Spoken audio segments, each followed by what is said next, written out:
अस्सलाम वालेकुम। ये हमारा नावल माला है, जिसकी राइटर निम्रा अहमद है और ये हमारा एपिसोड 15 का पार्ट 2 मैंने कर दिया है। अब मैं ये जो एपिसोड्स हैं वो पार्ट में डिवाइड कर दूँगी। तो चलें स्टार्ट करते हैं जहाँ से स्टॉप किया था।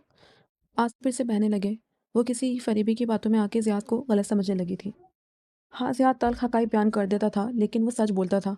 जो था वो वही दिखाता था। कम से कम ज़ियाद सुल्तान सच्चा तो था। वो माहिर फ़रीद की तरह घुमा के सवाल नहीं पूछता था। और क्या सवाल पूछा था माहिर फ़रीद ने इससे? आपको कैसे मालूम कि किसी आदमी के पास आपकी तस्वीर है? वो एकदम सन्नाटे में रह गई। कैफ जमाल ने कहा था कि माहिर के पास एल्बम में इसकी तस्वीर थी। इसे आज तक दिल पे यकीन नहीं आया था कि किसी आदमी के पास वाक़ई इसकी तस्वीर थी। जब इसने कैफ यानी माहिर से ये बात अज़हर की शादी के दौरान कही थी, तब भी इसे इस बात पे मुकम्मल यकीन नहीं था। लेकिन इसके ज़हन में धमका सा हुआ। अगर कैफ जमाल ने माहिर फ़रीद के पास इसकी तस्वीर देखी है, जिसके पुष्प पे हुर्रे जहाँ की बेटी कशमाला लिखा था, तो वो बात दुरुस्त थी। और अगर बात दुरुस्त थी, तो इसका मतलब था कि माही की तेवरी भी दुरुस्त थी। माँ पे वाक़ई जादू किया जा रहा था। वो इन बातों को नहीं मानती थी, इसके पास अपनी वजूहात थीं। लेकिन इस वक़्त वो इतनी टूटी हुई थी कि इसे इस सब की एक वज़ाहत नज़र आने लगी और खौफ-सा महसूस होने लगा। किसी अनदेखी ताकत से, किसी गैर मरी मखलूक से, वो जो वहाँ से इसे छुप के देख सकती थी, जहाँ से वो इसको नहीं देख सकती थी। क्या वो मखलूक इसके ख़ानदान के पीछे लग चुकी थी? और कौन था जो इस काम में इन्वॉल्व हो सकता था? पहले एक ही नाम ज़हन में आता था, कबीरा ताई, और अब एक नाम का इज़ाफ़ा हो चुका था, माहिर फ़रीद, यकीनन। अपने बेडरूम में सिंगार मेज़ के सामने बैठी कबीरा बेगम मुस्कुरा रही थीं। उन्होंने सिल्क का नाइट गाउन पहन रखा था और हाथों में मोबाइल था। मोबाइल पे एक ट्रांज़ैक्शन देख रही थी, जो उन्होंने अभी-अभी इस नए आमिल को अकाउंट में भेजी थी। और एक भारी रकम अदा करने के बाद आमिल ने इन्हें यकीन दिलाया था कि वो ज़ियाद और कशमाला के रिश्ते पे अमल करना शुरू कर देगा। इन दोनों की शादी इन दोनों की शादी नहीं होगी। नगीना बीमार पड़ जाएँगी और ये ज़ियाद अपनी माँ की बीमारी में लग के रिश्ते की बात पसे-पच डाल देगा। माही के यहाँ कभी औलाद नहीं होगी। और हुर्रे जहाँ के बारे में जो आमिल ने बताया था, इसने कबीरा की रूह तक पुरसुकून कर दी थी। कबीरा बेगम ने मोबाइल रखा और खुद आईने में देखते हुए मुस्कुराई। हाथ से अपने बॉय कट बालों को छुआ, फिर नरमी से वीग उतारी और वीग स्टैंड पे रख दी। नीचे से इसका सर बालों से साफ था। नन्हे-नन्हे नीलाहट माइल बालों की जड़ें नज़र आ रही थीं, यानी जिनसे ज़ाहिर होता था कि बाल किसी कुदरती वजह से नहीं गिरे, बल्कि बाकायदगी से उस सिरे से साफ किए जाते हैं। इसने एक सीरम की बोतल उठाई और चंद कतरे हाथों पे मल के सर की साफ जिल पे लगाने लगी। इनके चेहरे पे मुस्कुराहट थी। बिलाखिर बरसों बाद इन्हें एक ऐसा आमिल मिला, जिससे मिलते ही इन्हें इसके अमल की ताकत पे यकीन आ चुका था।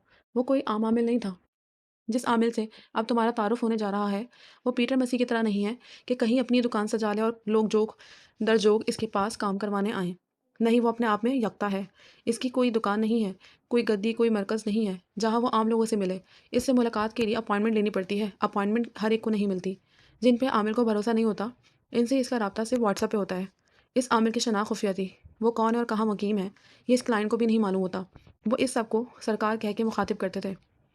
अमल और सहर की इस दुनिया में इसका कोई दूसरा नाम ना था। इस वक्त तुम सरकार को एक नीम तारे कमरे में देख सकते हो। ये इसके अमल का कमरा है।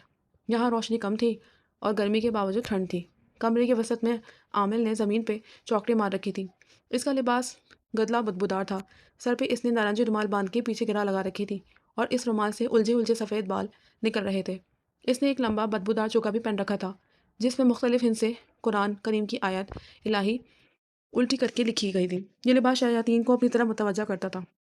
इसकी स्याही माइल हाथों पे बड़े-बड़े दानों वाली एक माला थी, जो तस्बीह की तरह लगती थी, लेकिन इस पे अल्लाह का नाम नहीं लिया जाता था, बल्कि गिन-गिन के मंत्र पढ़े जाते थे। सामने चंद चीज़ें ज़मीन पे रखी थी। इस कमरे में दूसरा काठ कबाड़ भी था, लेकिन नीम अंधेरे के होने की वजह से वो नज़र नहीं आता था। वसी कमरे के शुमाली कोने में 5-6 फीट की तकोन लकड़ी रखी थी, जैसे पार्टीशन हो। इसके पार हल्की सी रोशनी थी। यहाँ से वो जगह साफ दिखाई न देती थी। फिलहाल आमिर का ध्यान इन ईशे की तरफ लगा था, जो सामने बिखरी थी। एक पुतला, चंद तस्वीर, सुइयाँ, भूरी सी रोशनाई, जिसमें इसका खुरदरा हाथ कलम डुबो-डुबो के कागज़ पे ताबीज़ लिख रहा था। इसके सामने बिखरी तस्वीर तुम्हारी जानी-पहचानी है। एक सब आँखों वाली लड़की कशमाला की थी, साथ एक सांवली रंगत वाली मुस्कुराते हुए ज़ियाद की। तीसरी तस्वीर में भूरी आँखें और भरे गालों वाली माही थी और चौथी तस्वीर हुर्रे जहाँ की थी। इन सब लोगों पे अमल का आगाज़ करना था कि अमल आमिल सरकार के अपने लिए नहीं था, ये क्लाइंट के लिए था। लेकिन आज इसे सिर्फ़ इन तस्वीर पे अमल नहीं करना था, इसे और किसी पे भी अमल करना था, एक ज़ाती दुश्मन पे। इसके जादू अक्सर कामयाब होते थे, चाहे सामने वाला कितना ही पढ़ाइयाँ करता हो। इसने कई तलाक़ें करवाईं, कई लोगों को बीमार करवा के माज़ूर किया था, कुछ तो मर भी गए थे। इसने कई लोगों की शादियों में बंदिश डाली, कई को बे औलाद रहने पे भी मजबूर किया था, कई के बच्चे पेट में मार दिए थे। कई मरे हुए लोगों के मुंह में ताबीज़ डाल के इनके पीछे रह जाने वाले खानदान उजाड़े थे और हर कामयाब जादू के बाद इसकी पावर बढ़ती थी। इसके कब्जे में एक ऐसा जिन मौक्किल था जो अपने काम को बहुत महारत से सर अंजाम देता था। इसके जादू सब पे चल जाते थे सिवाय एक इंसान के। इस एक इंसान से इसकी खामोश दुश्मनी कई बरसों पुरानी थी। इस एक इंसान पे आमिर सरकार का मंत्र नहीं चलता था। इन 4 तस्वीर के करीब एक लकड़ी की संदूक खिंची रखी थी। आमिर सरकार ने आहिस्ता से इसका ढक्कन खोला और अंदर मौजूदा कागज़ों को उलट-पुलट किया, यहाँ तक कि इसके हाथों में एक तस्वीर टकराई। इसने तस्वीर निकाली और इसे अपने चेहरे के करीब किया। यही इंसान था इसका पुराना दुश्मन। तस्वीर में एक नौजवान मुस्कुरा रहा था। मुस्कुराने से इसके गाल में गड़ा पड़ता था। इसकी आंखें हल्की भूरी थीं और बाल जेल से पीछे किए गए थे। आमिर ने तस्वीर को पलटा तो पीछे लिखा नजर आया, राबिल और कासिम का बेटा माहिर। इसके नहूसत ज़दा चेहरे पर मुस्कुराहट उभर आई। बहुत वक्त हो गया हमने तुम्हारी तस्वीर नहीं निकाली माहिर फरीद। इसने मुस्कुरा के तस्वीर को मुखातिब किया। बहुत अरसे से हमने तुम्हें नज़रअंदाज किया है क्योंकि हम दोबारा तुम्हारे ऊपर वार करने के लिए अपनी पावर बढ़ानी थी और अब हम इस मतलूबा पावर तक पहुंच चुके थे। इसने हमारे इसने चेहरा उठा के खला में देखा। इसे वो नज़र आ रहा था जो किसी और को नज़र नहीं आता था। बिलाखिर तुम्हारा नंबर एक दफ़ा फिर आ गया है। इन लोगों के बहाने सामने रखे तस्वीर पे नज़र डाली। तुम पे काम करने का मौका भी मिल जाएगा, लेकिन इसने तस्वीर नीचे रख दी। तुम पे हम बाद में आएंगे, पहले इनके रिश्ते के मामले को देखते हैं। इसने माला और ज़ियाद की तस्वीर को सामने रखा। दूसरे तमाम क्लाइंट्स के कामों को पसे पच डाल के इस काम को तरजीह दी। इसके बाद माहिर फरीद की बारी थी। इसे माहिर फरीद की बारी आने का बरसों से इंतज़ार था। ज़ियाद घर में दाखिल हुआ तो हर तरफ खामोशी थी। यह खामोशी इसके माँ बाप के घर की पहचान थी। वो मतलाशी नज़रों से इधर उधर देखता नजर आया। सामने लिविंग रूम बना था जिसकी बत्तियां मध्यम थीं और इसमें एक तरफ आरामदा कुर्सी पर सुल्तान साहब बैठे थे। सादा ट्राउज़र शर्ट में मलबूस वो अखबार के चेहरे के सामने फैलाए हुए थे। आहट पे अखबार का कोना मोड़ा तो चेहरा नजर आया। ऐनक के ऊपर से झांक के गौर से इसे देखा। इनका इकलौता बेटा इनके सामने खड़ा था। सियाह पैंट में नीली पोलो शर्ट पहने, जेबों में हाथ डाले, क्लीन शेव और दराज कद। ज़ियाद, तुम हो? एक नज़र इसे सर से पैर तक देखा और वापस अखबार की तरफ मुतवज्जा हो गए। जी अब्बू, कैसे हैं आप? इसने नरमी से पूछा। इनके चेहरे को देखता वो इनकी अगली बात का मुंतज़िर था। अपना बताओ, जॉब कैसी जा रही है? तरक्की हुई या नहीं? ज़ियाद के चेहरे की जोत बुझ सी गई। अब्बू, जॉब पे हर महीने तो प्रमोशन नहीं मिलती, वक्त लगता है। एक हमारी ही औलाद को वक्त लगता है, वरना असगर साहब का बेटा भी तुम्हारा क्लास फेलो था, तुम्हारी जैसी जॉब कर रहा था, देखो कहाँ पहुँच गया। तन से कहते हुए सर झटका, नजर अखबार पे थी। सामने कटखड़े में खड़े ज़ियाद ने ज़ब्त से गहरी सांस अंदर खींची। अब्बू, इसकी फ़ील्ड अलग है, तनख्वाह हमारी बराबर ही है और फिर मैं राइटिंग भी करता हूँ। मुझे क्या फ़ायदा इस राइटिंग का जो 4 पैसे ना कमा के दे। पैसे कमाने के लिए जॉब है ना, लिखाई तो बस मेरा शौक है। ज़ियाद, ये तफ्तीश मज़ीद जारी थी, लेकिन अंदर से नगीना बेगम की कराहती हुई आवाज़ आई तो वो चौंका। सर के खम से अब्बू के सामने से हटने की इजाज़त चाही, जिसे उन्होंने नहीं देखा, और फिर लंबे डाक भरता अम्मी के कमरे तक आया। शाइस्तगी से दस्तक दी और अधखुला दरवाज़ा पूरा खोल दिया और वो बिस्तर पर लेटी थी। मुलाज़िमा साथ खड़ी इनकी पैर दबा रही थी। अम्मी, वो परेशान सा होके इनके साथ बिस्तर पर बैठा। वो नहीफ़ लग रही थी। क्या हुआ है? ज़ियाद ने इनका बूढ़ा हाथ थामा। वो गर्म था। बस बेटे, जिस्म बहुत दर्द कर रहा है। वो नकाहत से मुस्कुराई। लेकिन मैं ठीक हूँ, फ़िक्र ना करो। साथ ही मुलाज़िमों को जाने का इशारा किया। जाओ तुम दोनों खाना खा लो। बंगाली मुलाज़िमा औरत सर हिला के उठ गई। ज़ियाद ने इसके जाने का इंतज़ार किया और जब वो दरवाज़ा बंद करके चली गई तो वो इनकी तरफ घूमा। इसके चेहरे पे बेबसी भरा गुस्सा था। अब्बू को आपकी कोई फ़िक्र ही नहीं। आप बीमार हैं और किसी ने मुझे नहीं बताया। बेटे, तुम्हारे अब्बू को पहले कब फ़िक्र हुई है हमारी? क्यों खुद को इनकी वजह से अज़ियत देते हो? उन्होंने अपने बूढ़े कपकपाते हाथों में इसका हाथ थामा। ज़ियाद ने शिकस्त खोर्दगी से सर झटका और वो कुछ नहीं कर सकता था। आप मेरे साथ चलें। नहीं बेटे, मेरा अपार्टमेंट में दम घुटता है। ये अच्छा भला घर छोड़ के कैसे चली जाऊँ? फिर यहाँ मुलाजिम हैं मेरे पास, सारा काम करा देते हैं। साथ ही उन्होंने तकलीफ से आंखें भन की। दूसरे हाथ से बाएं कंधे को मसला। ज़ियाद ने तशवीश से इन्हें देखा। अम्मी, क्या हुआ है? डॉक्टर से अपॉइंटमेंट लूँ? बेटा, ये डॉक्टर वाला मसला नहीं है। उन्होंने आंखें खोली और दर्द के बावजूद मुस्कुराई। ये कोई और ही मसला लगता है। इनके दूसरे हाथ में तस्बीह थी। कैसा मसला? इसने नरमी से माँ के माथे पे आए बाल पीछे किए। कोई पीछे पड़ा हुआ है हमारे। मुझे कुछ ख्वाब आए हैं। इनकी कराहती आवाज़ें धीमी हुई। लगता है कोई जादू कर रहा है हम पे। ज़ियाद, जो नरमी से इनकी गाल कान के पीछे आड़स रहा था, ठटक के रुक गया। आंखों में तैर लिए इन्हें देखा। आप तो इतना पढ़ती हैं, आप पे ये जादू कैसे हो सकता है? मेरे जादू हर एक पे हो जाता है, चाहे वो कितना नमाज रोज़े का पाबंद क्यों ना हो। लेकिन वो नकाहत से मुस्कुराई। उतर भी जाएगा, मैं ज़्यादा पढ़ाई करूँगी, अल्लाह खैर करेगा। उन्होंने बूढ़ा हाथ इसके सामने हाथ पे रखा और मुस्कुराई। मगर कौन है जो हमारे पीछे पड़ा है? हमारे खानदान में बहुत से लोग इस काम में मुलविस हैं बेटे। शायद वो तुमसे अपनी बेटियों का रिश्ता करवाना चाहते हो, मगर हम कशमाला का रिश्ता मांग चुके हैं। अजीब ज़बरदस्ती है। वो झुंझलाया। मुझे मालूम है बेटे, इसीलिए हमें इस जादू टोने के असर करने से पहले ही तुम्हारा और कशमाला का रिश्ता तय करना होगा। मैं कशमाला से बात करता हूँ। वो सोच के कहने लगा। आपको लगता है अगर कशमाला और मेरा रिश्ता तय हो जाए तो ये लोग पास आ जाएंगे? जब तक शादी ना हो वो अपनी कोशिश करते रहेंगे। लेकिन नगीना बेगम ने आसमान की तरफ उंगली उठाई। मेरा रब है ना, इसके कलाम से इन जादूगरों की साजिश और जादू नाकाम हो जाएंगे। ओके, मैं चंद दिन की छुट्टी ले लेता हूँ। हम पाकिस्तान जाएंगे और होरे जहाँ आंटी के घर जाके बाकायदा रिश्ते की बात करेंगे। आप सफ़र कर लेंगी ना? नगीना ने मुस्कुरा के सर हिलाया। अपनी बेटी की खुशी के लिए मैं ज़रूर करूँगी। वो हल्का सा मुस्कुरा दिया और नरमी से इनके बालों को कान के पीछे आड़सा। फिर गर्दन मोड़ के बंद दरवाजे को देखा जिसके पार लाउंज में अबू बैठे थे। ज़ियाद के चेहरे पर उदासी उतर आई। अबू ने सारी उम्र आप पे ज़ुल्म किए। इनके रवैये की वजह से मैं इस घर में नहीं रहता। लेकिन आप हैं कि चुपचाप परसों से बर्दाश्त करती आ रही हैं। आप जैसा हौसला और सब्र हर एक में नहीं होता। बेटी, औरत को बर्दाश्त करना होता है, घर ऐसे नहीं बसते। ज़ियाद ने सर हिला दिया और नरमी से इनका हाथ थपथपाया। मैं फिर भी आपके अपॉइंटमेंट ले रहा हूँ। हम डॉक्टर को ज़रूर दिखाएंगे, ओके? नरमी से कह के वो जेब से फ़ोन निकालने लगा। बाहर लॉन्च में बैठे सुल्तान साहब इसी बेहसी से कान लपेटे अखबार पढ़ रहे थे। करीबन घंटे भर बाद जब ज़ियाद अपनी माँ के घर से निकला और गाड़ी की तरफ बढ़ा तो आसमान से खून के चंद चींटे इसकी नीली शर्ट पे गिरे। इसने चौंक के सर उठाया तो एक अजीब सा परिंदा उड़ता हुआ दूर जा रहा था। ज़ियाद ने उंगलियों से गर्दन को छुआ जहाँ चंद कतरे गिरे थे। पतला सा सुर्खमा। इसने तशवीश से आसमान को देखा। परिंदा अब बहुत दूर जा चुका था। कौन था जो इसका और कशमाला का रिश्ता होने नहीं देना चाहता था? कौन था जो इसकी खुशियों के पीछे पड़ा था? इतने अरसे बाद इसका दिल शादी करने को और सेटल हो जाने पे आमादा हुआ था। ऐसे में क्यों ये जादूगर या आमिल इसकी खुशियों के पीछे पड़े थे? दिन की रोशनी ऊंची खिड़कियों से अंदर आती इसके सारे ऑफिस को मुनव्वर की जाती। वो पेन से ग्राफ टैबलेट की स्क्रीन पर लकीरें खींच रहा था। कोट पीछे स्टैंड पर रंगा था और सफ़ेद शर्ट के कफ मोड़े थे। सर झुका वो काम में मसरूफ था जब दरवाजे पर दस्तक हुई। माहिर ने उकताहट से चेहरा उठाया तो देखा ग्लास डोर के पार बिरबल खड़ा है। भाई को अपनी तरफ मुतवजा पाके बिरबल ने मुस्कुरा के हाथ हिलाया। इसकी नागवारी मजीद बढ़ गई। पैन नीचे रखा, मेज़ पे लगा बटन दबाया तो दरवाज़ा खुल गया। बिरबल अजली खुशगवार मूड में चलता हुआ अंदर आया। एक हाथ में वो चाबियों का गुच्छा आदतन घुमा रहा था। माहिर ने ऊंची कुर्सी पे पीछे टेक लगाई और सर से पैर तक इसे देखा। जीन्स, जॉगर्स और आधी आस्तीन की शर्ट पहनी इसके घुंघरियाले बाल फुटबॉलर्स की तरह थे। जानते हो बिजनेस चलाने के लिए सबसे अहम चीज़ क्या होती है? बाप का बहुत सारा पैसा। वो बिरबल मुस्कुराया। मौजूदगी, बिजनेस के मालिक की अपनी मौजूदगी। तुम्हें इस वक्त अपनी बेकरी पे होना चाहिए था। कोई और नसीहत माहिर पे? माहिर ने अफसोस से देखा। आज के दौर में अगर किसी को पैसा कमाने का शौक हो तो इसे याद रखना चाहिए कि सिंगल इनकम, एक आमदनी पे गुजारा नामुमकिन हो चुका है। एक आमदनी सिर्फ ज़रूरियात पूरी कर सकती है। तईशात के लिए इंसान को आमदनी की उंगलियों की वी बना के दिखाए। तुम सारी ज़िंदगी अपने बाप की कंपनी के माहाना अलाउंस पे गुजार नहीं सकते बिरबल। कभी लेक्चर देने के अलावा अपने छोटे भाई के लिए भी वक्त निकाल सकते हो? बिरबल ने खफगी से पलके 2-3 दफ़ा झुपकाई। माहिर चलहमे से देखता रहा।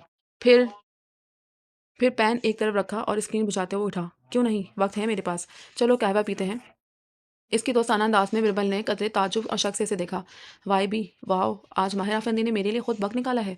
आफंदी अदब का तर्ज तखातब था जिसे बिरबल उलट मायनों में इस्तेमाल करता था। माहिर महज मुस्कुरा दिया और कफ के बटन बंद करने लगा। बिरबल ने होठ सिकोड़ के कुछ गुनगुनाते हुए गर्दन इधर उधर मोड़ी तो खिड़की में रखा कैक्टस नजर आया। इसके आबरू ऊपर उठे। तहरीर से माहिर को देखा। वो अब कोट पहन रहा था। ये अपना हमशक्ल पौधा लाने की क्या ज़रूरत पेश आई? माहिर ने कोट पहन के कॉलर जरा झटके और मुस्कुरा के इसके कंधे पे हाथ रखा और बाहर चलने का इशारा किया। बिरबल को याद आया, सियाह सफ़ेद फर्श पे बैठी सियाह लिबास वाली लड़की जो साथ रखे पौधे पे हाथ फेर रही थी। एक मायने खीज मुस्कुराहट इसके लबों पे बिखर गई। जरीना हॉल में एक स्टाफ के साथ खड़ी चंद कागजात देख रही थी। इसने दोनों को बाहर निकलते देखा तो स्टाफ से माजत करके तेजी से इस तरफ आई, ऐसे कि इन दोनों की इस जानिब पुश थी। माहिर के ऑफिस का दरवाजा अभी वापस चौकट से नहीं लगा था जब जरीना ने इसे थाम के रोक लिया। फिर इनको जाती देख रही थी। बिरबल गुजरते हुए तमाम स्टाफ को मुस्कुरा के हाथ हिला रहा था और वो इसे जवाबी मुस्कुराहट के साथ देख रहे थे। दफातन वही जूनियर आर्किटेक्ट इनके करीब आया और टैबलेट माहिर को दिखाया। अब बहुत उम्मीद से इसने अपने बॉस के चेहरे को देखा जिसने इस काम पे सिर्फ एक नज़र डाली थी। तुम्हारे फ्लोर प्लान की सर्कुलेशन में सिक्योरिटी गैप है। ये बैंक बिल्डिंग है, तुम्हारा घर नहीं। घूर के इसे देखा, दोबारा से बनाओ। लड़की ने खफगी से टैब वापस लिया और पैर पटक के आगे बढ़ गई। वो दिल में तुम्हें साइकोपैथ कह रही होगी। बिरबल ने इसके करीब सरगोशी की। माहिर ने मुस्कुरा के सर झटका। साइकोपैथ बट डॉलर्स, वो जहनी मरीज जिसके पास डॉलर्स हैं। बिरबल ने झरझरी ली। मेरी बेकरी में अगर कोई मेरा नाम रखता तो अब तक मैं इसे फायर कर चुका होता। तुम्हारे ख्याल में वो तुम्हारा नाम नहीं रखते होंगे? माहिर हल्का सा हंस दिया। वो दोनों चलते हुए लिफ्ट के करीब पहुंचे थे कि हर हर बॉस के नाम रखे होते हैं। तुमने अपनी बॉस का क्या रखा था? वो दोनों लिफ्ट के दहाने पर खड़े थे जब बिरबल ने पूछा। माहिर की मुस्कुराहट गायब हुई। वीर इसकी आंखों में तनबी थी।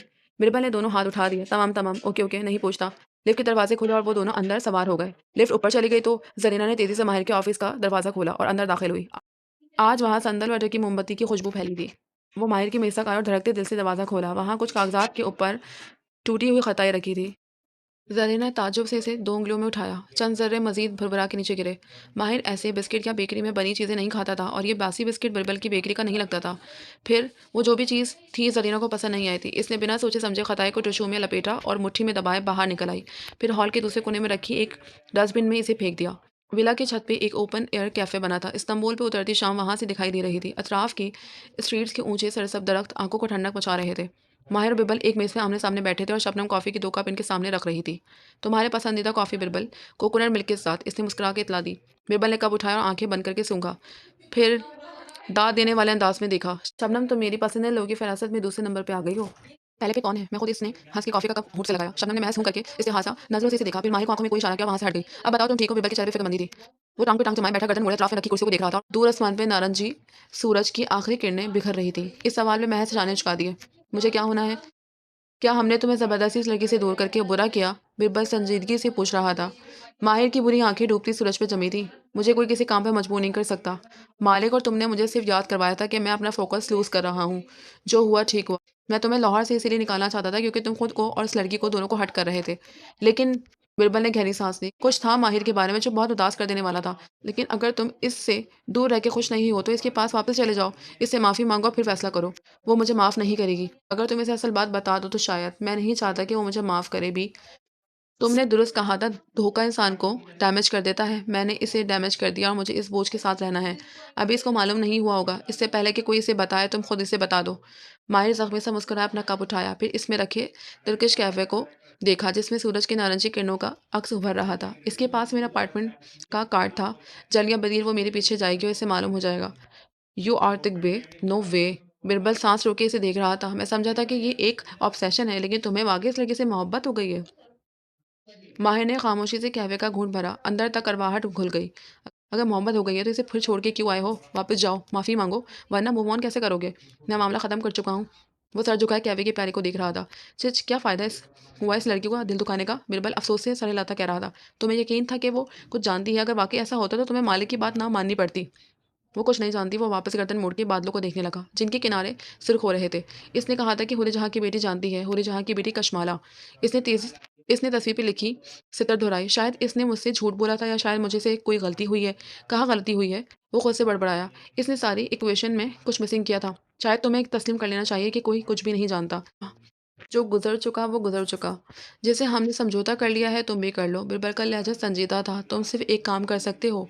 इस लड़की से मिलने जाओ या इससे बात करो। इसको सच बता दो। क्या बताऊँ कि मैं अपना इंतकाम लेने निकला था या ये कि मैं इसकी हिफाज़त करना चाहता था? माहिर ने सर झटका और कहवे का आखिरी घूँट अंदर उतारा। नहीं, सच मुझे माफ़ी नहीं दिलवाएगा भी। बिरबल चंद लम्हे से देखता रहा। तीसरी बात बता दो, वो बोला तो इसकी आवाज़ मध्यम थी। माहिर फरीद के चेहरे पे तकलीफ उभरी लेकिन वो इसे दबा गया। हर बात हर एक के लिए नहीं होती। यानी मेरे आने का कोई फ़ायदा नहीं हुआ? बिरबल खफ़ा हुआ। मैंने सिर्फ माहिर फरीद का वक़्त ज़ाया किया। माहिर पहली दफ़ा मुस्कुराया। माहिर फरीद वक़्त और पैसा किसी पे तब इन्वेस्ट करता जब तक इसे मुनाफ़ा ना नज़र आता। शबनम, इसने 2 उँगलियों से दूर खड़ी शबनम को पुकारा। वो नाक में ऐनक दुरुस्त करती मुस्कुराती हुई आगे आई। माहिर उठ खड़ा हुआ। इसकी कोहनी और कंधे के दरमियान तक पहुंचती शबनम इसके साथ आ खड़ी हुई। वो दोनों इसे देख रहे थे। क्या हुआ? बिरबल ने बारी बारी इन दोनों को देखा। शबनम ने मुस्कुरा के एक कागज़ बिरबल के सामने रखा। ये इन तमाम चीज़ों का बिल है जो माहिर के घर में तुमने तोड़ी या ख़राब की हैं। ये बिल तुम्हें 1 हफ़्ते के अंदर अंदर अदा करना है, वरना ये तुम्हारी माहाना अलाउंस से कट जाएगा। तो तुम्हें फ़रीद होल्डिंग की तरफ से मिलती है। बिरबल ने हैरत से कागज़ थामा और फिर इस पर नज़र दौड़ाई। पहले वो हंसा।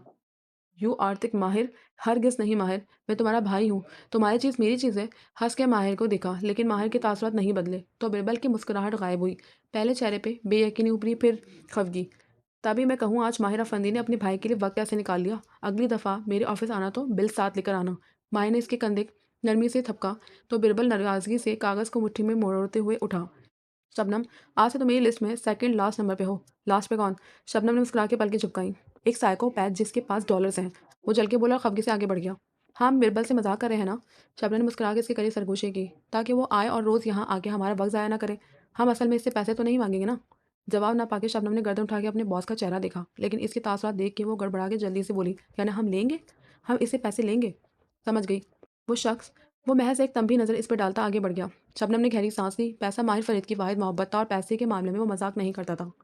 इस नीम तारे के कमरे में मौजूद आमिल ने आज भी वैसे ही चौकड़ी मार रखी थी। इसके हाथ कागज़ के एक पर्चे पे चंद हुर्फ लिख रहे थे। ज़ाफ़रानी रोशनाई में कलम डिबो-डिबो के लिखे जाने वाले अल्फाज इनके मोकलों को अपनी तरफ खींच रहे थे। इसके झुके चेहरे पे मुस्कुराहट थी। इसको इशारा मिल चुका था। अमल असर करने लगा था और सैकड़ों मील दूर अपने कमरे में सोई कशमाला मुबीन की नींद एकदम टूटी। लेकिन आंखें नहीं खुली। इसने आंखें खोलनी चाहिए लेकिन पलकें भारी थी, खुलती नहीं थी। इसने जिस्म हिलाना चाहा लेकिन सीने में बोझ था, जैसे कोई सीने में बैठा हो। इसकी ज़बान हिलने से इनकारी थी। इसने लब खोलने चाहे लेकिन वो हिलते नहीं थे। इसने दिल ही दिल में पढ़ने की कोशिश की, ला इलाहा इल्लल्लाह, लेकिन आयतुल कुर्सी के पहले अल्फाज नहीं पढ़े जा रहे थे। कोई धीरे-धीरे इसका कंबल खींच रहा था। आहिस्ता-आहिस्ता थोड़ा-सा खींचा फिर रुक जाता। तंग करने का सा अंदाज़। दरवाज़ा चुरचुराने की आवाज़ भी आई जैसे कोई अंदर आया है। बेड के किनारे पे बोझ बढ़ा, जैसे कोई साथ बैठा है। वो साक़ित लेटी थी, आँखें बंद थी लेकिन वो जानती थी कि कोई कमरे में है। कोई है जो जानबूझ के आवाज़ें निकाल के इसे तंग कर रहा था। वो इसे डराना चाह रहा है। इसका सारा जिस्म पसीने में शराबोर था। इसने फिर से पढ़ना चाहा, ला इलाहा इल्ला हुवल अल-हय्युल क़य्यूम। यकदम ज़बान का ताला खुल गया। वो बिना आवाज़ के आयतुल कुर्सी पढ़ने लगी। एकदम सीने से बोझ हटा। ज़हन किसी तारीक समंदर में डूब के बाहर निकला। कशमाला ने चौंक के आँखें खोली और झटक से उठ बैठी। अब हर तरफ सकूत था। माँ साथ खामोशी से सो रही थी। दरवाज़ा भी बंद था, मक़फ़ल, वैसे ही जैसे वो बंद करके सोई थी। वो घबरा के बिस्तर से नीचे उतरी और लाइट जलाई। इसका साँस तेज़ चल रहा था और दिल ऐसे बुरी तरह से धड़क रहा था जैसे सीना तोड़ के बाहर आ जाएगा। वो बार-बार घबराहट से आयतुल कुर्सी पढ़ रही थी। कोई था वहाँ। कैफ़ बाहर गार्ड ड्यूटी पे होगा, वो इससे पूछेगी कि यकदम वो बिल्कुल साक़ित हो गई। कैफ़? कहाँ से आया कैफ़? कैफ़ तो इसे छोड़ के जा चुका था। वो वहीं बेड पे पैर ऊपर करके बैठ गई और अपने गर्द बाजू लपेटे खुद को जैसे गले लगा लिया। एकदम से आँखों से आँसू बहने लगे। इतने दिन बाद इतना शदीद स्लीप पैरालाइज़ हुआ था, इतने दिन बाद इतना डर लगा था। क्या वो कभी बत्ती बुझा के सो नहीं सकेगी? इसने भीगी आँखों से अतराफ़ में देखा और तरफ से आँखें बंद की। एकदम ज़हन में झमका हुआ। माला ने आँखें खोली और हैरत से सोचा, बल्कि याद करना चाहा, अभी वो ख्वाब में क्या देख रही थी? सीने पे दबाव पड़ने से पहले वो क्या देख रही थी? इसने आँखें बंद करके याद करना चाहा। अगर अभी याद ना किया तो वो नहीं याद कर सकेगी। ख्वाब देर होने पे भूल जाते हैं। इसने देखा था कि एक तारीक सा कमरा जिसमें रोशनी कम है और कमरे की वसत में एक हंडिया रखी थी। एक स्याह चोगा वाला आदमी इस हंडिया के साथ बैठा था। इसके हाथ सियाह हैं और वह सर पे नारंगी रुमाल लपेटे हुए है। सर झुकाए वो कागज़ पे ताबीज़ लिख रहा है। इसके सामने माला और ज़ियाद की तस्वीर रखी है। यकदम वो ज़ियाद के चेहरे पे खून डालने लगता है, कतरा-कतरा सुर्ख़ खून। फिर एकदम से वो जादू का चेहरा उठा के माला को देखता है, सीधा इसकी आँखों में जैसे वो सामने बैठी हो, और वो मुस्कुराता है। इसकी आँखें सियाह हैं और नारंगी रुमाल से निकलते इसके बाल बिल्कुल सफ़ेद हैं। इसके चेहरे पे सफ़ेद दाढ़ी भी है, छोटी-सी दाढ़ी, और इसने नारंगी रुमाल के नीचे जालीदार टोपी पहन रखी थी जैसे मोइत मस्जिद में पहन के जाता था। वो आदमी कौन था? इसका चेहरा इसने ज़िंदगी में पहली दफ़ा देखा था। बूढ़ा आदमी जिसके बाल बिल्कुल सफ़ेद थे, वो चेहरा इसे याद रह गया। गो के वो अजनबी था लेकिन वो इस चेहरे को भरे मजमे में शनाख्त कर सकती थी। अलबत्ता अजीब बात थी कि ख्वाब में इसे एहसास हुआ था कि वो इस शख्स को जानती है, बहुत अच्छी तरह से। एक शनासा सा एहसास है शख्स के चेहरे में। क्या इसकी शक्ल किसी से मिलती थी? वो जो भी था, इसके पास माला और ज़ियाद की तस्वीर थी। क्या वो माला और ज़ियाद के रिश्ते में जादू करवाना चाहता था? क्या कोई नहीं चाहता इनका रिश्ता बने? लेकिन अभी तो रिश्ता बना ही नहीं था। उफ़ मेरे अल्लाह! मेरे पीछे कौन पड़ा है? इसने मोबाइल उठाया और लॉन्च में आ गई। सारी बत्तियाँ जला दी। अब कुछ डर कम हुआ तो माही को वीडियो कॉल मिलाई। माही की हाँ दोपहर थी। वो अपने लिविंग रूम में लंबी लेटी माला के बारे में ही सोच रही थी। मैं सारी ज़िंदगी बात नहीं करूँगी इससे। वो भीगी आँखों से बड़बड़ा रही थी। सामने किचन काउंटर पे लैपटॉप रखे ऊँचे स्टूल पे बैठ के काम करते बाद ने एक नज़र देखा। अभी इसकी कॉल आई तो तुमने सब भुला देना है। माही के गुस्से को हल्का मत लो, अच्छा? वह वक्तन गुस्से से बोली। इतने में फ़ोन की घंटी बजी तो माही ने तेज़ी से मेज़ पे रखा फ़ोन उठाया। माला का नाम देखते ही जल्दी से उठ के बैठी और कॉल रिसीव की। सॉरी माला, मैं बहुत गलत बोल गई। वो माला का चेहरा देखते ही रुआँसी होके बोली और आँखों से आँसू बहने लगे। सॉरी माही, मैंने भी गलत एक्ट किया। माला उदास लगती है। इसके खुले बाल कानों के पीछे आड़ से थे और सब्ज़ आँखें भी बेचैन थीं। ये बात है, मुस्कुराहट दबा के उसे देखा। मैं इससे सारी ज़िंदगी बात नहीं करूँगी। ज़ेरे लब माही की नकल उतारी। माही ने चेहरा उठा के इसे खफ़गी से देखा। बहनों के दरमियान ना बोलो, अच्छा? फिर वो माला की तरफ मुतवज्जा हुए गीले चेहरे के साथ मुस्कुराई और सुनाओ कैसी हो? बहनों की नाराज़गी ऐसी ही होती है। कोई एक बात कर ले तो सारे गिले शिकवे भूल जाते हैं। फिर इससे ख़याल आया तुम्हारे यहाँ तो रात होगी, क्या हुआ? मुझे बहुत बुरा स्लीप पैरालाइज़ हुआ है और एक ख्वाब भी आया है। चूँकि वो एक बुरा ख्वाब नहीं था बल्कि आगाही देने वाला ख्वाब था, इसलिए वो माही को सुनाएगी। मैं इस आदमी को पहचानती थी ख्वाब में, जैसे इसकी शक्ल किसी से मिलती है। कुछ शनासा सा था। उफ़ माही, मुझे याद क्यों नहीं आ रहा? वो बेबस नज़र आ रही थी। माही ने गौर से उसे देखा। अब तुम्हें यकीन आया माला कि ये सब हमारे साथ हो रहा है? मैं इसमें इसमें जादू और जिन्नात का हाथ है। माला ने थकान से इसे देखा और कंधे उचका दिए। शायद शायद तुम अब भी शायद कह रही हो लड़की, होश करो। कोई है जो हम पे जादू कर रहा है। यकीन कबीरा ताई ने कोई आमिल हायर किया होगा। हमें कंफर्म थोड़ी है कि वो कबीरा ही है। वही है, मैं बता रही हूँ माला, ये वही है। माँ की सबसे बड़ी दुश्मन। माही तेजी से कह रही थी। हमें माँ का मज़ीद ख़्याल करना होगा। सुबह शाम रक़िया पढ़नी होगी। माँ पे मुसलसल दम करना होगा। नागा नहीं होना चाहिए। माला ने सर हिला दिया। मैं माँ के साथ हूँ, वो ठीक हो रही हैं और अब कुछ नहीं होगा। इसने बड़बड़ा के जैसे खुद को तसल्ली दी।